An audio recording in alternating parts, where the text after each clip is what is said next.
Hi, everybody. I was reading a story, and in the story, there's this kid that's been abused and stuff, and he's reacting what I consider normal for an abused child, and one of the other characters is having trouble understanding why the kid keeps apologizing and stuff. And it got me to thinking that maybe it would be a good idea to address that kind of behavior and try to explain, for those of you who've never been in those situations where you're being abused or controlled, why those behaviors after the fact would come up. As you all may or may not know, if you look back in my playlist, I talk about emotional abuse and other kinds of abuse that I endured. And abuse isn't always physical or sexual. It can be emotional abuse, can be blackmail, it can be controlling. There's even money abuse. People using you just for the money that you have and making you feel like you're bad or something if you don't help them.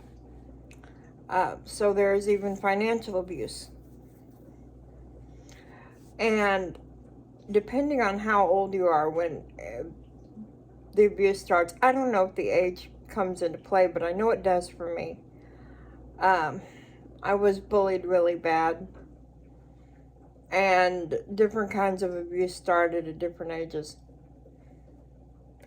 And so when I was an adult, I was still very easy to control for other people because it's what I was used to. Now, I'm not saying my mom is abusive or nothing, no. I'm saying other people took advantage of a gullible, naive, very immature person. I've always been a little less mature than my physical age. I was still playing with my Cabbage Patch dolls when I was 15. Bought them diapers and everything, had clothes for them. I was very young. I was not, and have never been, as completely mature as my age biologically, physically is. So by the time I got to be an adult and I moved out with my best friend, I was always been very gullible, very easy to control.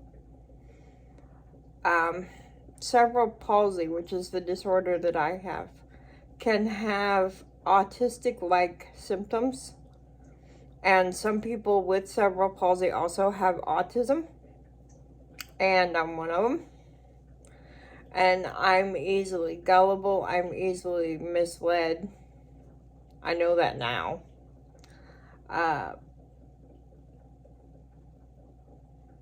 The reason why, one of the ways to see if someone is abused is the apologizing. And I can remember doing it. I still do it. I will apologize and say I'm sorry just to get something to calm down, even if I didn't do a damn thing wrong. I will apologize for it. I will try to make the situation better, even if it wasn't my fault. I will take the blame.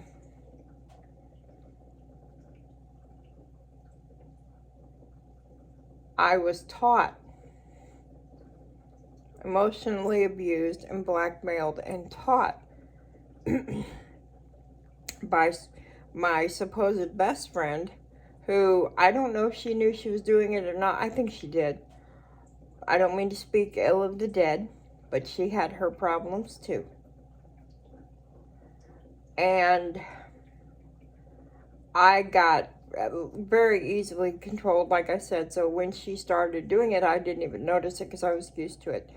I couldn't listen to my own music. I had to listen to either her music or listen to headphones. And gradually I just stopped listening to my music altogether. I felt she would get mad and I would apologize. She would not be able to buy the Barbie she wanted, and I would apologize. And I would short myself on something I needed, including medicine, or just flat not go to the doctor, even if I thought something was wrong, because she wanted the money for a Barbie or something like that. Because she, in my mind, especially back then, came first. So I make it better. I say, I'm sorry, I apologize, even if I didn't do anything wrong, make it, I'm sorry, I didn't mean to misunderstand or whatever, just to put a Band-Aid on it, to make it better. And you get used to doing that. Now you can say, no, I would never be like that. But you don't know sometimes that you're being manipulated or controlled or taken advantage of. It can happen slowly, and so skillfully that by the time you realize you're not in a good situation, I was too terrified to get out.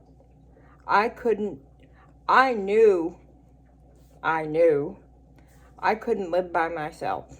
I had to be with Danny because she would take care of me. I'm not supposed to live by myself. I'm not supposed to buy new clothes because I just wear what Danny had. That's fine. But she could have new anything. New CDs, new stereo systems that were 5 or 10 CD changers, expensive stuff. I remember one time my doctor wanted me to go to have a sleep study. And by this time I was so ingrained into doing what she wanted, when she threw a fit about it, I backed off. I didn't have that sleep study till many years after she died. I was laying in bed one night. I was in that state between half asleep and half awake. And I felt myself stop breathing. Just for an instant. And I couldn't breathe. I couldn't make my lungs expand. And then I could breathe again. And that terrified me. That's what made me go get the sleep study. But the whole time I was getting the sleep study, I felt like I was going to be in trouble for it.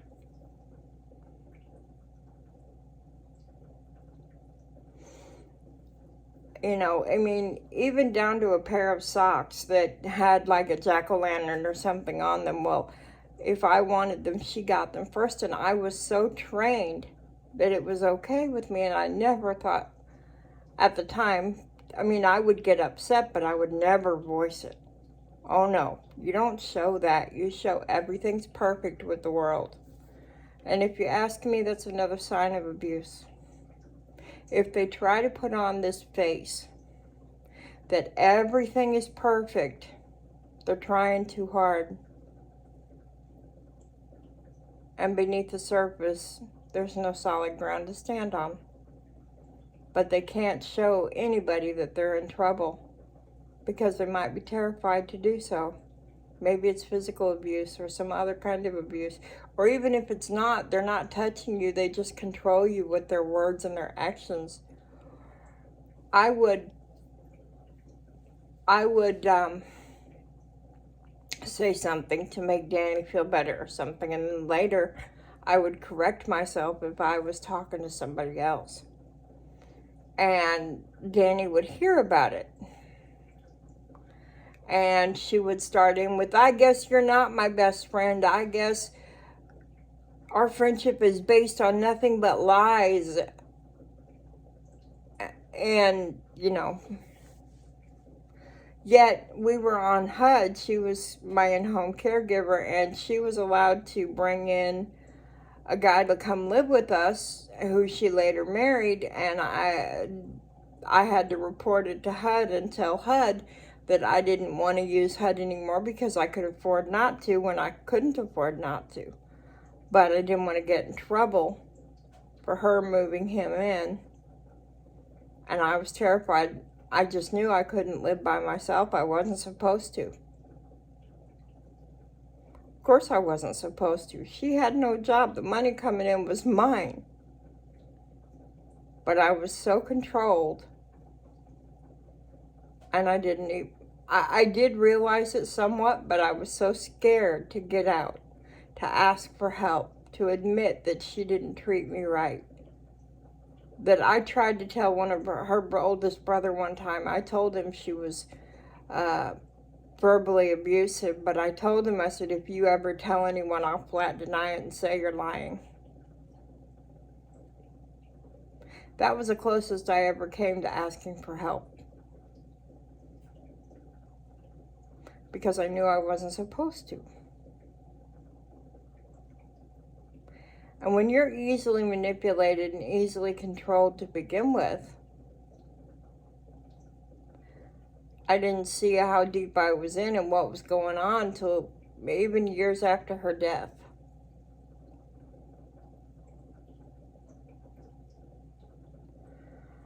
And that's no one's fault. There's no blame. But I had to learn to take these experiences for good and bad and look at them from another angle. And when you're in that kind of abuse, you can't do that. Because that's even the least little bit for standing up for yourself. And you're so scared that if you do that, you're going to be punished in some way. And you're so indoctrinated, that's a good word, into believing that you can't make it without them, that it's real. Whether it's real to others or not, you've created that reality in your mind. It's become your truth. We tell ourselves stories, like reading characters out of a book. We tell ourselves stories, and we tell them so much to ourselves that it becomes true. This can be used for good. You can tell yourself, and this is one of mine, this is one of the stories I tell myself every day. I am worthy of being loved. I am worthy of gifts and can accept them. I am worthy of blessings from God. And even if I don't believe it, I say it because eventually that will become truth in here and in here. I was watching the TV show Hoarders. And I know some of their families can't explain how they can live like that. They can't understand it. It comes down to, what do you tell yourself? If I tell myself enough times that it's going to be too cold for me to go out that door, I'll believe it eventually, even without checking the temperature. We can convince ourselves. And so they convince themselves that all this stuff they're collecting and the junk and the trash is worth something to them because their story, their record is broke. They're broke in their thinking because they keep playing this record. They're not broke, the record is. The story they're telling themselves over and over is broken.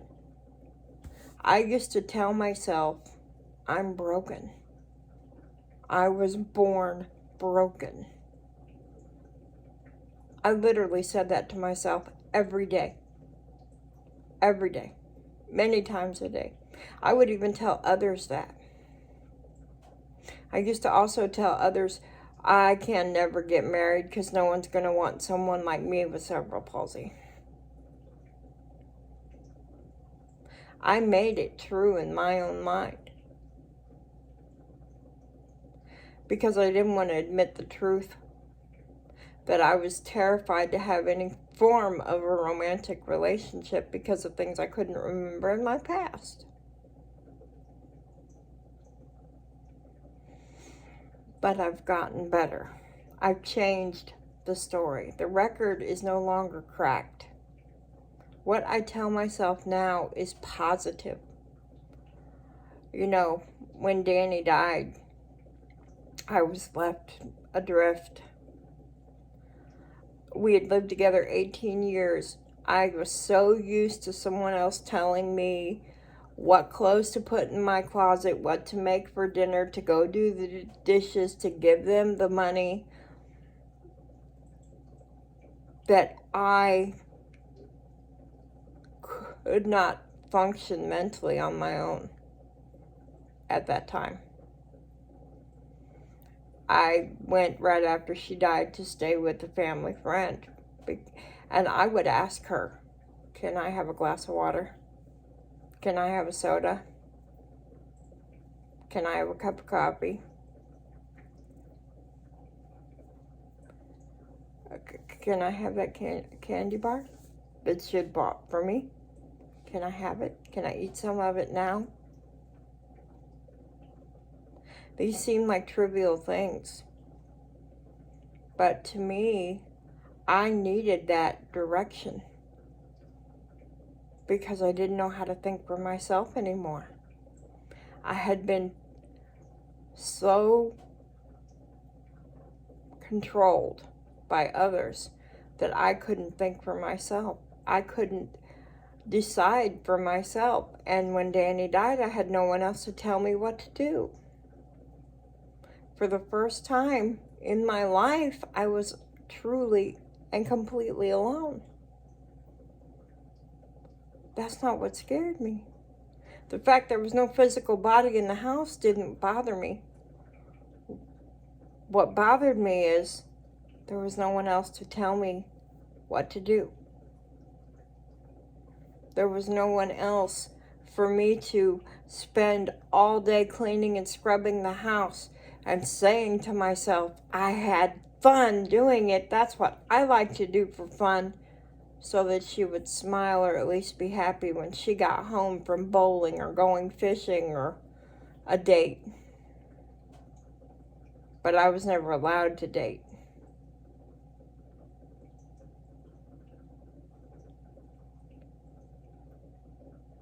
And then that control was completely wiped out.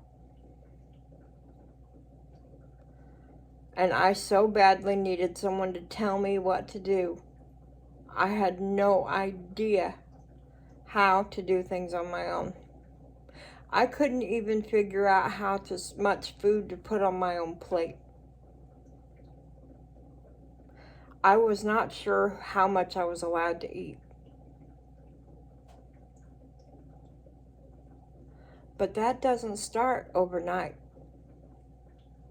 It starts with little things. When Danny and I first moved in together, I told her I loved animals and that I wanted a dog of my own. And she's like, okay, how about, we can have pets and animals and you can just take care of them then since you like animals so much. Okay. I can have, as long as I can have my dog, that's fine. It wasn't my idea, and it wasn't us taking care of the dogs, it was me. Me cleaning up the dog poop, me cleaning up the dog pee, and sometimes even slipping in the dog poop and falling because there was more of it that I had to clean up that I didn't see. The first house we lived in was a true rat's nest. It was falling down. It was not a good house, but I remember pouring bleach directly on the kitchen floor to try to help get, not diluting it in hot water, bottle straight on the floor. And along the floor in the cupboards it would foam. and I was the one cleaning it up. And then, hey Tanya, would you do the dishes tonight? I gotta da-da-da-da-da. Oh, sure. And it wasn't every night, at first. And then every couple of nights became every other night. I got the mail. I remember one of the first times I got the mail before she did when we moved out together. And I opened the mail. And she starts crying. Hysterical. What if that was private? I don't exactly remember the whole thing. I do remember she was crying, but I don't exactly remember what she said. But I do remember she had said, I wanted to get the mail, and I wanted this, and I wanted that. And I felt so guilty because she was crying that I never opened the mail again. I let her do it. And if she gave it to me to open, and then I would open the mail because I had upset her. And she said it was my fault.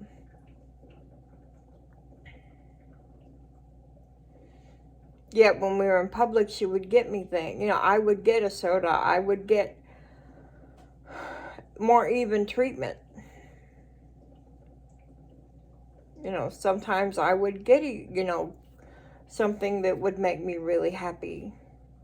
I remember we went to an air show, and they were selling tickets to go in this little petting zoo, and I wanted to go in it so bad.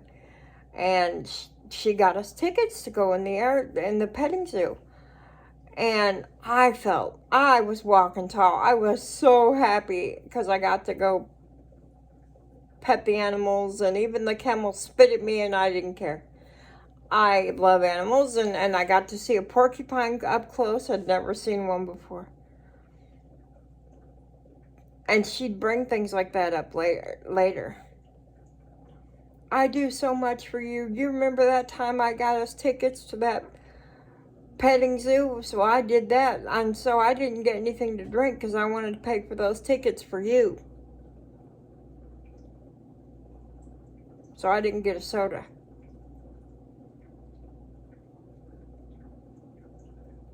And then I'd feel guilty. Whether she had really had a soda or not, it's the type of stuff they'll do.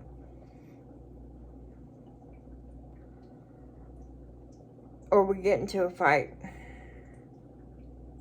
And then I'm sorry, but, and they do that. And you think, well, they actually love me if they're saying sorry. They actually love me if they're getting me this or that. And you don't see it for the control that it really is. And some of that's not because you're not seeing it. I'm guilty of this one. And I think a lot of people are. I think you see in some corner of your mind what's going on. You're not totally blind to it. You know it's wrong.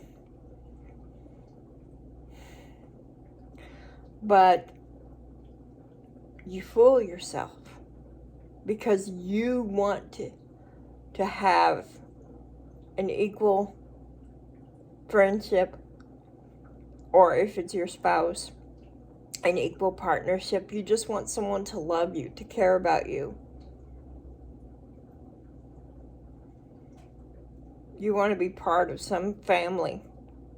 You want to be a piece of something that means something. Boy, that's Rachel Hoffagly, ain't it?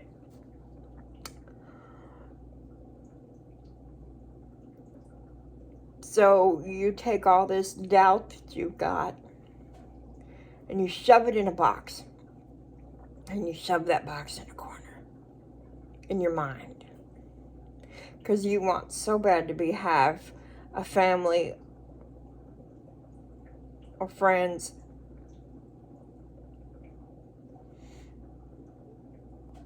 or you don't want to get laughed at or made fun of.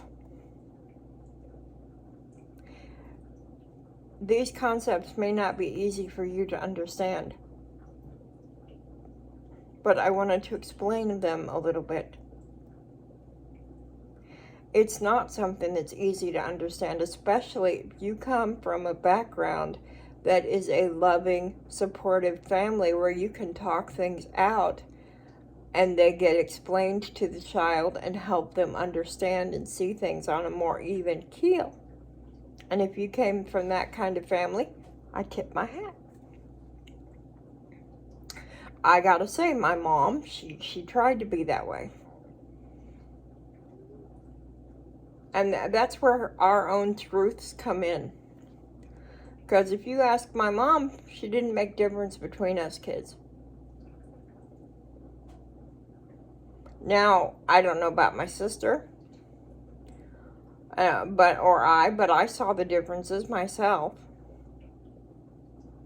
But her story, and something she's told herself so many times that it's her truth, is I didn't make difference with my kids.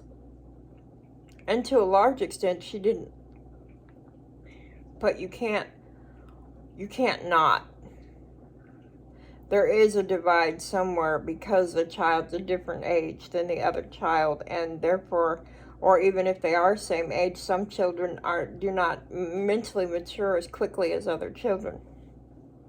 So that dictates how you treat them a little bit. After Danny died, we had a 2,400 square foot house, not including an unattached garage. And let me tell you, folks, it was full. She had a locking cabinet on a 6-foot long hand-built bookshelf, and the cabinets were built to go on this bookshelf. So the whole setup was floor to ceiling and about 6 feet long. And they locked. And in that locking cabinet was hanging on little hooks was keychains. And she kept them locked away. That was one of her prized collections. She had 500.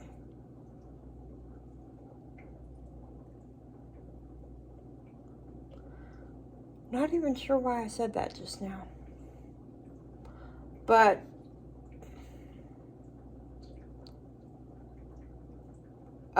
we had this house, I had those keychains. I had a house that everything was put away, and I kept the house pretty clean, but none of it was my stuff. I thought I paid for 98% of it, yet I did not know how to stand up for myself and keep what I wanted. I kept the 4 dogs and about 3 bags of clothes and a beaded curtain, and I think that's it.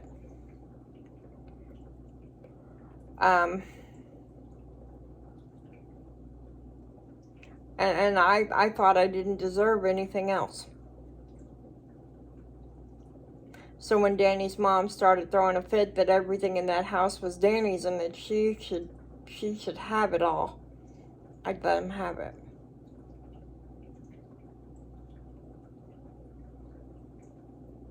I was used to doing what other people said by then. And I remember packing up that whole place by myself. And I remember telling myself as I put things in boxes, knowing I would never see it again, even if it was something of mine, Danny's not in the object. I didn't believe it. I wanted to keep it all. I could have become a hoarder at that time. I missed her so badly that I wanted to keep everything she touched so I could understand what her mom was going through to a point. I don't know what it's like to lose your child. But I was able to tell myself, even when I didn't believe it, that I didn't deserve anything in that house. It wasn't mine, it was Danny's.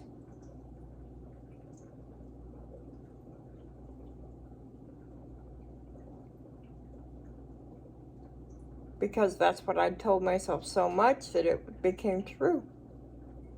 And if you tell yourself something enough that it becomes true for you, even if that's detrimental, that is a very hard thing to break. I just wanted to make things a little clearer. If you've never been abused and you've never had these struggles inside your own mind and your own heart, then I'm glad. I'm glad. Danny died April 9th, 2011, I think. Which is funny. What's funny is I had my weight loss surgery on April 9th, 2018. Same exact day. Just years apart. I did that for me. I had to get from a point of being controlled by everybody around me to where I could ask a doctor for help with a weight loss problem for me. For no one else to benefit from that but me.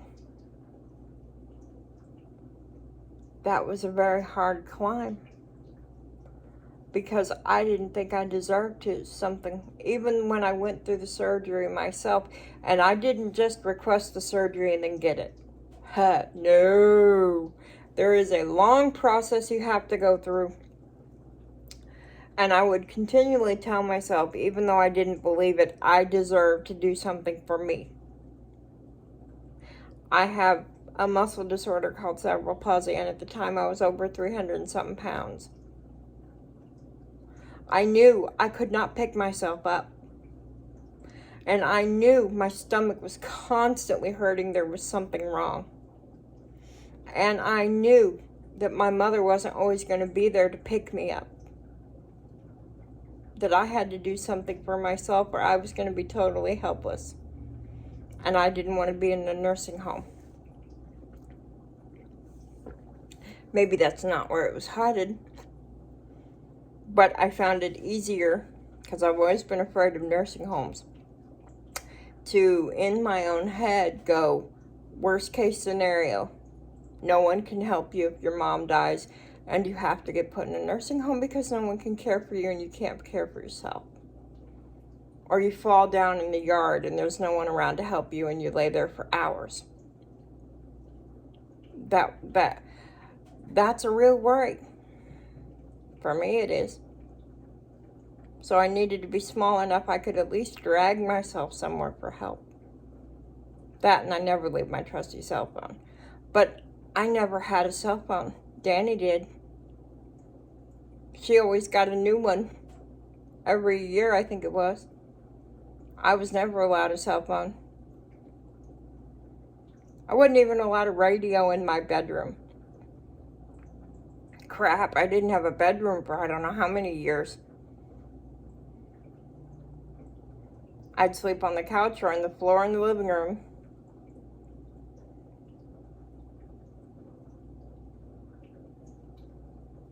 This does not sound familiar to you, thank God. Thank God. But if it does, no one's going to know you need help until you say something and accept it. It's not enough to say, I need help. You have to reach your hands out and let them grab your hand and pull you forward. And you got to go willingly, at least a little bit. It's not going to be easy, but you can get there. You can do it. Don't ever let someone else control what you do. You live your life.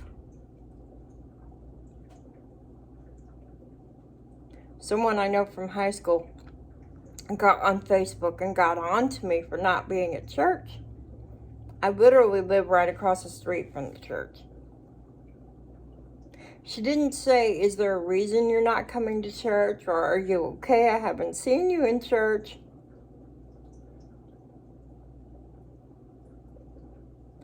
And there for a minute, I actually found myself messaging her back with an explanation. And I caught myself. I mean, I gave her the explanation and all. And like I told her, with COVID going on and with one of my best friends going through chemo right now, if she needs me, I want to be able to say I'm well, and so I can not expose her to any germs. And if she needs me to do something for her and go to her house and help her, go with her to a doctor's appointment, or cook a meal for her and let her swing by here and get it, I'm not going to put her at risk by putting myself at risk. And I respect myself enough. If I don't feel comfortable going out that door, I'm not going to do it. I don't want me sick. And I'm not getting into the whole debate about vaccines and everything. That's not where I'm going with this. When Danny first died, and before, like I said, we lived together 18 years. Even before we moved in together, I would, and it wasn't all Danny that did this. I was easily controlled from a very young age. And I was abused sexually from a very young age. And if you look at my story, you can see spots in my story where I was controlled by others all my growing up years. I've always been very easy to manipulate, very easy to control.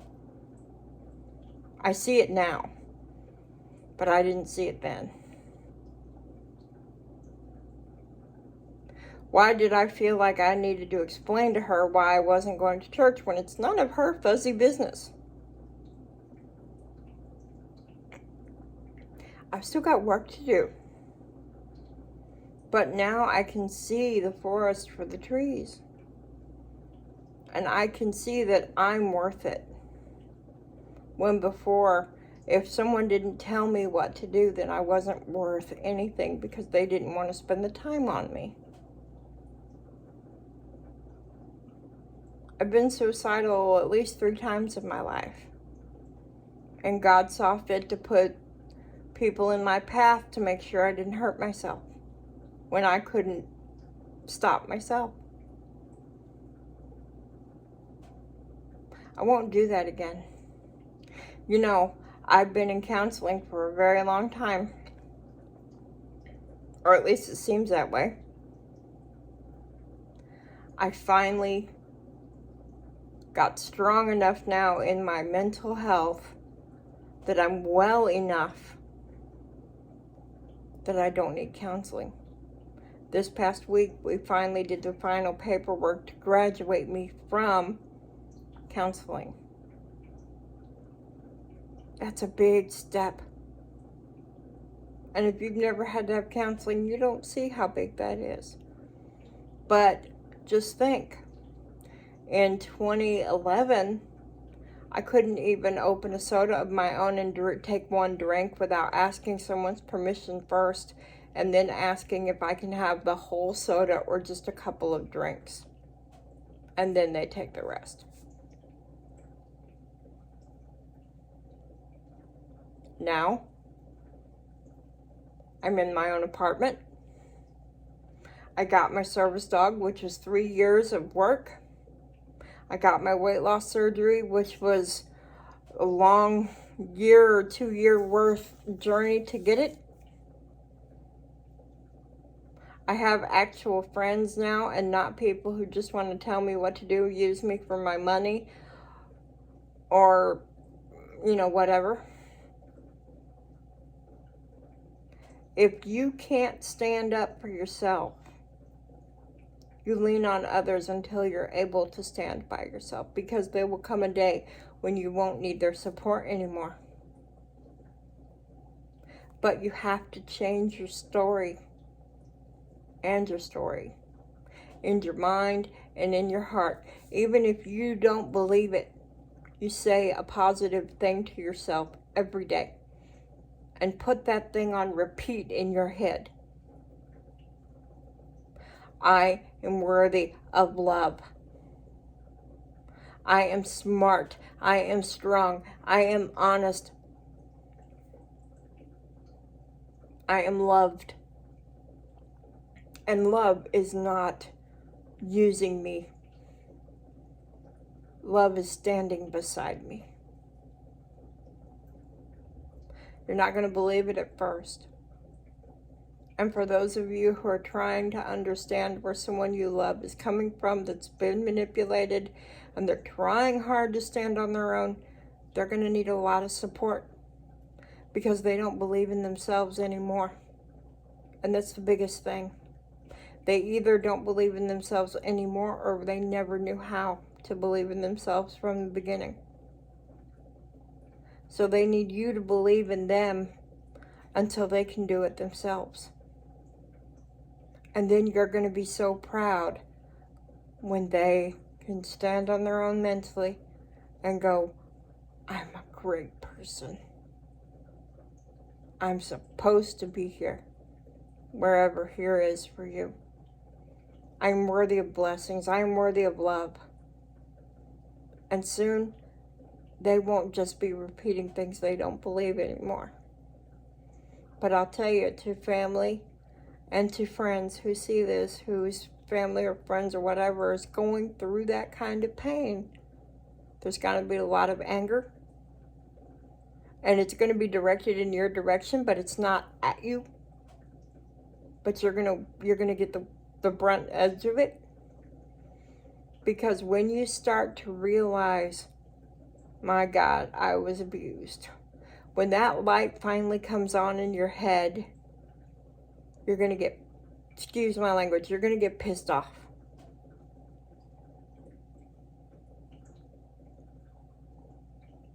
You're going to get pissed. They're going to get pissed. And it won't be you getting mad on their behalf anymore. Once they realize, and it actually sinks in, they're going to get pissed and they're going to start healing. But until they can start healing, and even through the healing process, which can take a lifetime, they still need support.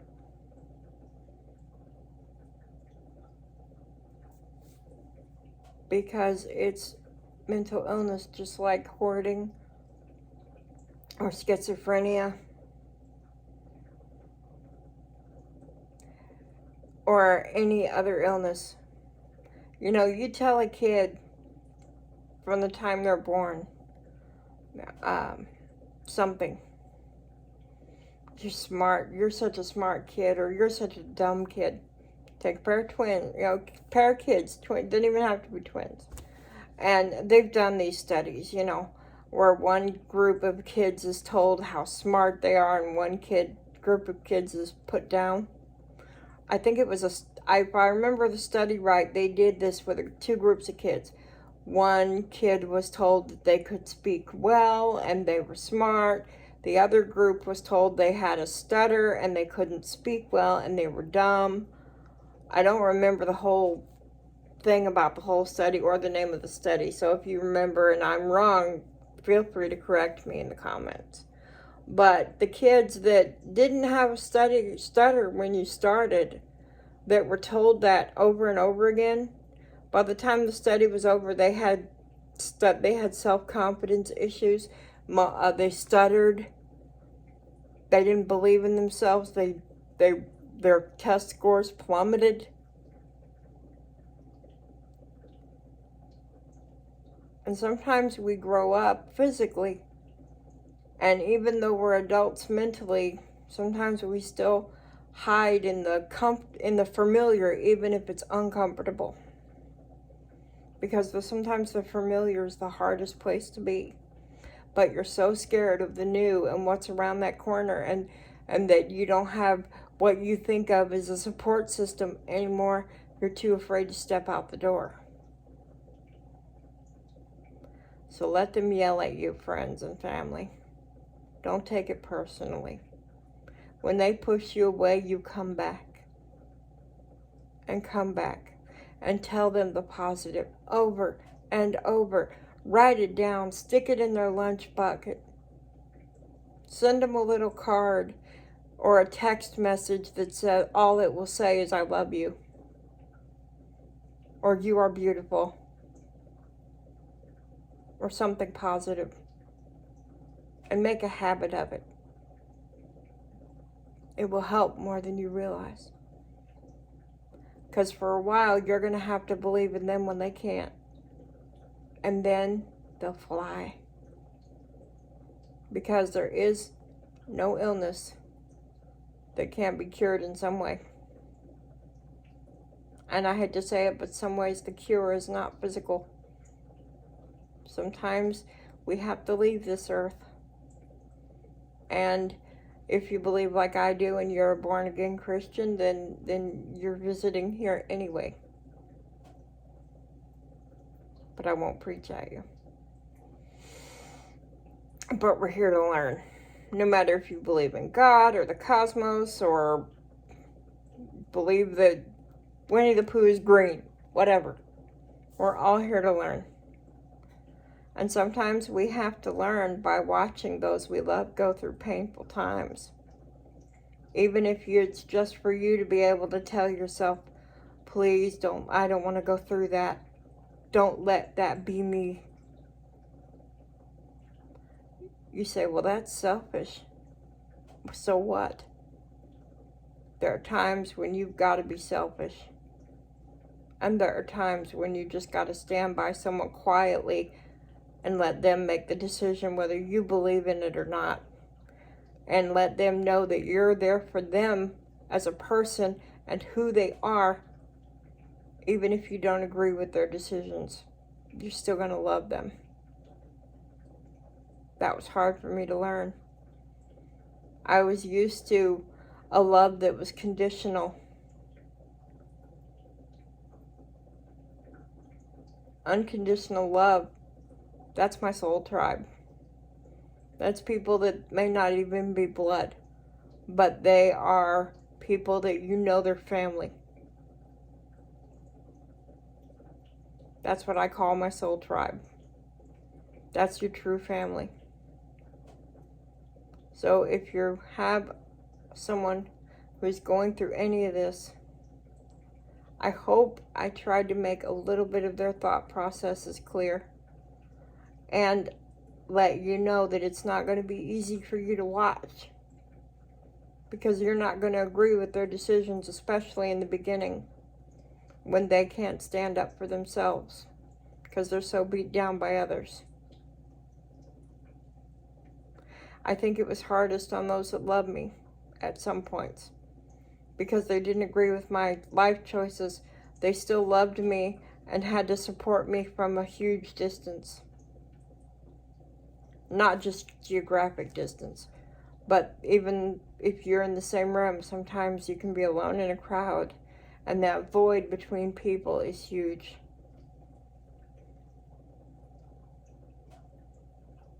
You don't always agree because sometimes what is safe and even a little bit abusive or a big bit abusive, it is familiar. And that makes it safe.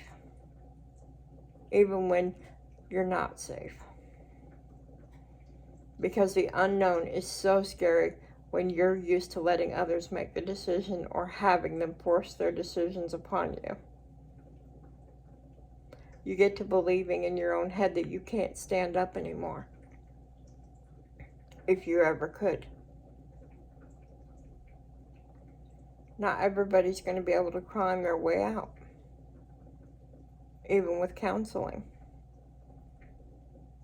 That's when you love them in spite of it. And that's harder on families sometimes than it is on the ones going through it.